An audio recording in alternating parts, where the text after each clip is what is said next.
Happy Monday, everybody. My name is Brandon Rosa, and welcome to episode 172 of the Xbox in 10 podcast, your weekly source of Xbox gaming news covered in around 10 minutes. Every Monday, this podcast covers new game releases, the previous week's gaming news, and we all learn an Xbox-related fun fact together. The show is on YouTube and podcast services around the world, so please subscribe on your favorite and leave a review. Xboxin10.com, no numbers, is your quick source for links to all of our podcast destinations and social media profiles which you can follow at Xboxin10. To start, let's talk game releases. The big game out last week was NBA 2K23.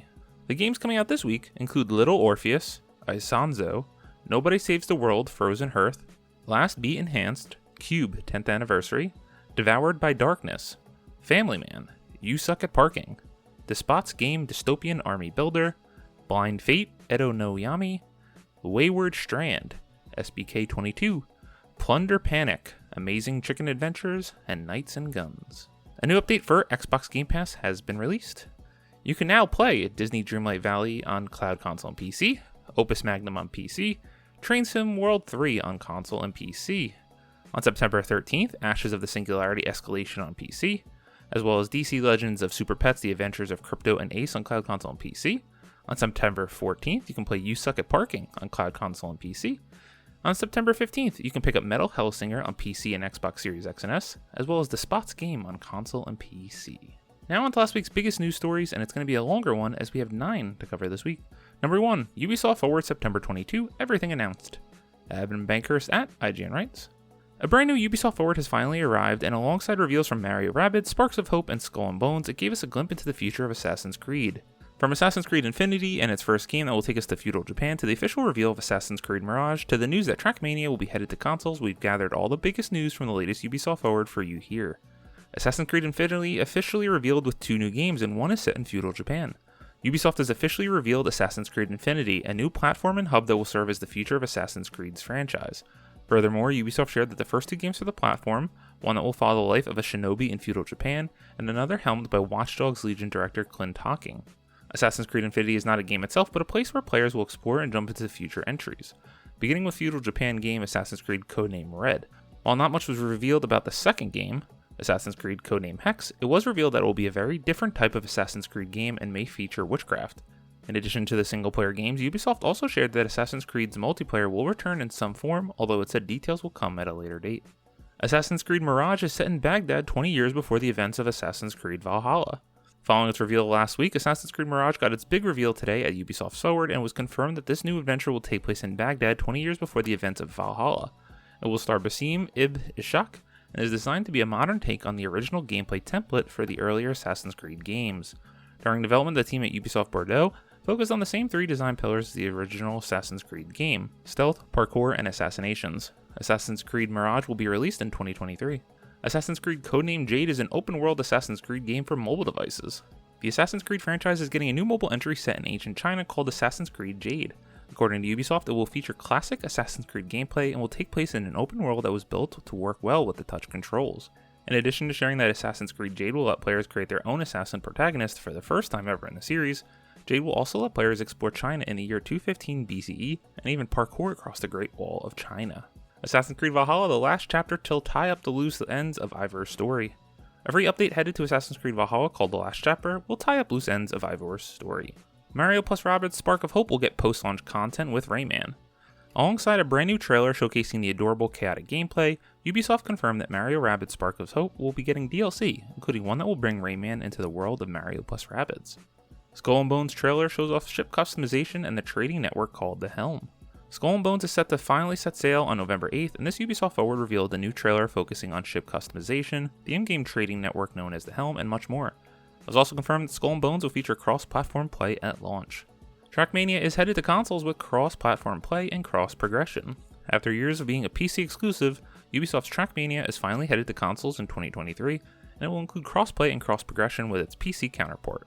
While no Switch version was mentioned, it was confirmed it will arrive on Series X and S, PS5, and Google Stadia and Amazon Luna. Just Dance 2023 announced for a holiday release. Just Dance is back once again in 2023 and it looks to sport a shiny new look. This new century will arrive in holiday 2022 for Xbox Series X and S, PS5, and Switch, and will include a brand new dance-on-demand platform alongside new online multiplayer features and a new interface. As with previous Just Dance games, it will receive a constant stream of free, regular content updates. Rainbow Six Mobile gameplay revealed. Gameplay was shown for Rainbow Six Mobile, a brand new free-to-play game that was built from the ground up for mobile. For those interested in giving it a shot, there will be a closed beta on September 12th, and Google Play users can sign up now. When Rainbow Six Mobile launches in the future, we'll have 5v5 matches, crossplay, and voice chat. The Division Heartland is gearing up for another testing phase. The Division Heartland, the free-to-play game set in the world of Ubisoft Massive's Tom Clancy series, is still on track for a release in 2022 or 2023 on PC, consoles, and cloud. While Ubisoft wasn't ready to be more specific with a release date, it did say that Heartland will have another testing phase that players can sign up for now. The Division 2 Season 10 Prince of Power will have agents hunting down General Peter Anderson. The upcoming season of the Division 2 Season 10 Prince of Power will see agents embark on a new manhunt to track down General Peter Anderson, a True Sons leader trying to ally with the Black Tusk against the Division. The new season will launch on September 13th. The Division Resurgence, a mobile spin-off, is accepting signups for its next testing phase. The Division Resurgence is a new mobile title set in the Division universe, and Ubisoft is currently welcoming those interested in trying it out to sign up for its next testing phase. This upcoming test will focus on PvP modes like the Dark Zone and Conflict. Now for some of the smaller bite-sized news that we'll just touch on the headline, so if you want to learn more. Such as, Riders Republic is teaming up with Vans and getting BMX biking. The Crew 2 is getting ice tracks for the first time. Mythic Quest Season 3 gets a new sneak peek. Brawlhalla is crossing over with Castlevania. Netflix and Ubisoft are partnering on a live-action Assassin's Creed adaptation alongside 3 mobile games based on Assassin's Creed, Valiant Hearts, and Mighty Quest. Ubisoft Plus celebrates its 3rd anniversary with a gift of PC, Google Stadia, and Amazon Luna players. Ooh, that was a mouthful and almost an entire show, but Ubisoft did announce a lot, albeit nothing really for me here. I know Assassin's Creed is huge, there's a lot of you fans out there. The biggest one for me was I actually really enjoyed Mario plus Rabbids on my Switch. I'm gonna check that out. Skull and Bones doesn't do anything for me, haven't played Trackmania, Just Dance, I ain't dancing, and Rainbow Six, just not for me. Number 2. PlayStation's Jim Ryan calls out Xbox's Call of Duty promise inadequate on many levels. Logan Plant at IGN writes, last week Xbox boss Phil Spencer said that new Call of Duty games will remain on PlayStation platform for, quote, at least several more years, end quote, after Activision's current contract with Sony expires. Now PlayStation CEO Jim Ryan is calling Spencer's offer, quote, inadequate, end quote. In a statement to GameIndustry.biz, Ryan said he didn't intend to comment on the business discussion until Spencer brought it into the public forum. Quote, Microsoft has only offered for Call of Duty to remain on PlayStation for 3 years after the current agreement between Activision and Sony ends. After almost 20 years of Call of Duty on PlayStation, their proposal was inadequate on many levels and failed to take account of the impact on our gamers. We want to guarantee PlayStation gamers continue to have the highest quality Call of Duty experience, and Microsoft's proposal undermines this principle, end quote, Ryan said. Spencer recently confirmed that future Call of Duty entries will join Xbox Game Pass but launch on PlayStation on the same day. There's no timetable yet for which upcoming Activision Blizzard games will appear on the Game Pass following Xbox's $68.7 billion acquisition of the company. This was simply perplexing. I get it, Big Jim of PlayStation. You don't want to see Call of Duty off your platform. Hate to break it to you, I don't think Call of Duty is going anywhere, and really this deal would last up until 2027 if they were even to consider removing Call of Duty from one of its biggest platforms, if not its biggest. And I just think it's so hypocritical considering we as Xbox fans still can't play Final Fantasy VII Remake. We're not going to get the new Final Fantasy game. Persona finally just came to Xbox and is coming. It's just, they've had so many exclusives, they tie them up all the time. How is this any different? I get it's your biggest thing. You're scared, you're backed into a corner, but man, we're just airing the dirty laundry out in the public forum now from both sides. Not looking good and only stoking the console wars. Number 3. Stalker 2 reportedly delayed Xbox refunding pre-orders. Heidi Nicholas at True Achievements writes, a report suggests that Stalker 2 Heart of Chernobyl can't currently be pre-ordered on the Microsoft Store, while existing pre-orders are being refunded. The report claims that the refunds are due to Stalker 2 Heart of Chernobyl having been postponed to an unconfirmed date in the future. The report comes from XGP and suggests that players who pre-ordered Stalker 2 have been refunded and told that the game has been postponed indefinitely, and it does seem that pre-orders are currently unavailable. Ukrainian studio GSC Game World has shared updates about its difficult experiences since Russia's invasion of Ukraine. A dev diary shared back in June detailed what life had been like for the studio's employees since the invasion. The difficulties endured would more than explain any postponement of Stalker 2, although this hasn't yet officially been confirmed by the devs. I understand why this is happening. Obviously, it's very sad. We have more important things in video games when it comes to the safety of that studio and the people in the country. Heart goes out to them, but wanted to share this news for anyone that was looking forward to playing Stalker 2. It is currently indefinitely delayed. Number 4, Marvel's Midnight Suns gets a new release date for PC, Xbox, and PlayStation. Matt Kim at IGN writes, After another delay, Marvel's Midnight Suns has a new release date. The new Marvel strategy game from Firaxis will be coming to new-gen consoles and PC on December 2nd, 2022. The Switch version remains without a release date. Midnight Suns was announced in 2021 and was released set to be released on October 7th, 2022, with the Switch version being released later. In August, the title was further delayed and will now be released in December. However, the Switch version still hasn't received a release date. Developed by Firaxis Games, Midnight Suns will be familiar to fans of XCOM. Players can control iconic heroes like Doctor Strange and Ghost Rider and have them move to various locations along the map strategically to take out enemies. I'm still very cautiously optimistic about this game. I don't like the card stuff, but I do like some turn-based games like I mentioned in Mario plus Rabbids. Excited to see this game, hopefully it's going to get good reviews, and December 2nd seems like a decent time for its release, as long as they're not scared of the Callisto Protocol coming soon after. Number 5, Xbox and Twitch are hosting an indie game showcase next week. Tom Ivan at VGC writes, "The ID at Xbox event will feature Metal Hellsinger, You Suck at Parking, and more. Xbox and Twitch have announced plans to host the indie game showcase next week. Following a half-hour pre-show, the 90-minute plus main event will be streamed via Twitch on Wednesday, September 14th at 1 p.m. Eastern. Quote, the main showcase itself will feature updates for Metal Hellsinger, You Suck at Parking, and more, end quote, said Microsoft's Jessica Rennell. Quote, look for new announces and trailers, what's coming to Game Pass, a deeper dive with developer interviews, and gameplay of Ghostbusters Spirits Unleashed, plus a couple of other fun titles, end quote. These don't usually have blockbuster announcements, but they're always good showcases for the games coming up, and especially now with Game Pass being as big as it is, a lot of these games coming to Game Pass. Very exciting, looking forward to it. Number 6, Cyberpunk 2077 ending development on PS4 and Xbox One, CD Projekt Red confirms. Diego Ramos Becerra at IGN writes, CD Projekt Red has decided to end development of new content for the PS4 and Xbox One versions of Cyberpunk 2077, confirming in an update note that future expansions, including the recently announced Phantom Liberty, will only be released on PC, PS5, Stadia, and Xbox Series X and S. Following patch 1.6, the Edge Runners update, they'll focus their attention and resources on the new-gen versions of Cyberpunk 2077. However, they're still committed to and will continue to provide technical support for the last-gen versions of the game, according to the release. Quote, in practice, that means after patch 1.6, your game will continue to work on previous-gen consoles, and we will continue to provide technical support to players as we do with all of our other games. However, new content updates and improvements will no longer be available for previous-gen consoles, including the upcoming expansion, end quote.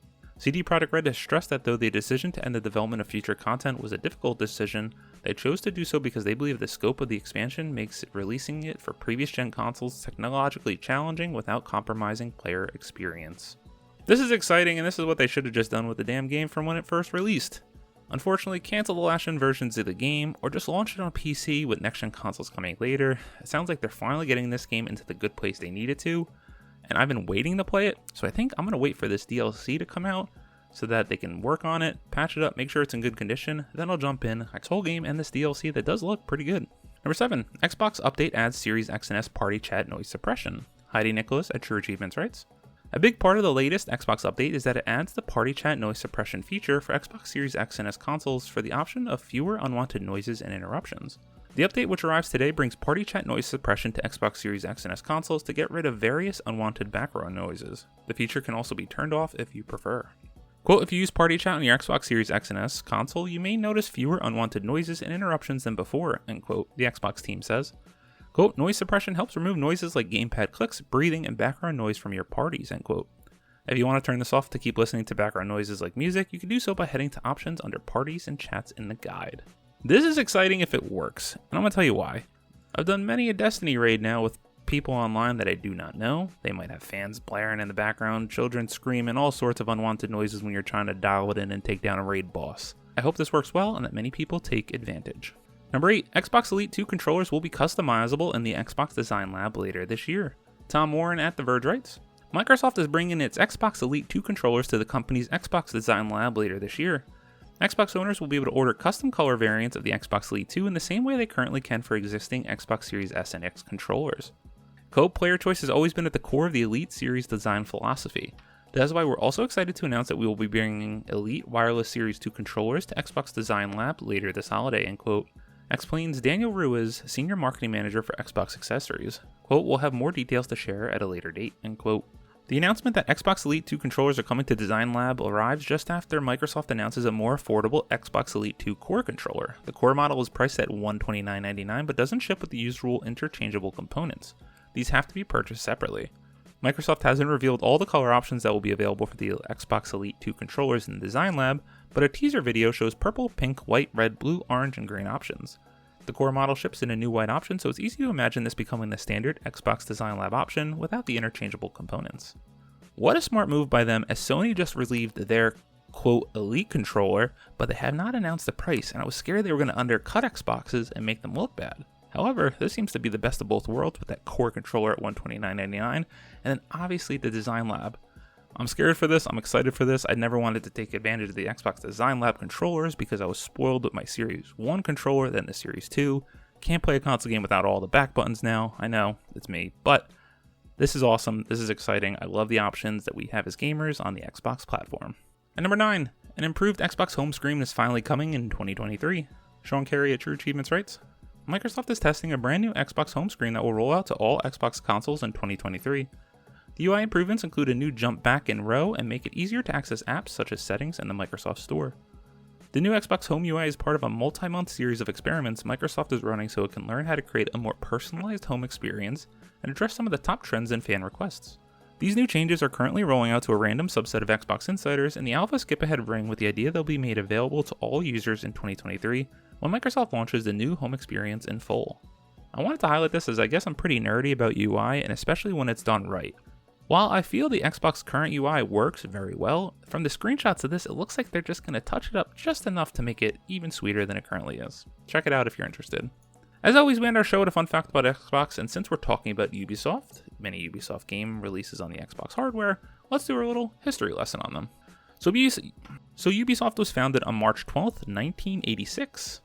Ubisoft Entertainment SA, formerly Ubisoft Entertainment Software, does business as Ubisoft, formerly Ubisoft, is a French multinational video game publisher headquartered in Rennes, France. It is known for developing games for several acclaimed video game franchises, including Assassin's Creed, Far Cry, Just Dance, Prince of Persia, Rayman, and Tom Clancy. And it has over 10,000 employees.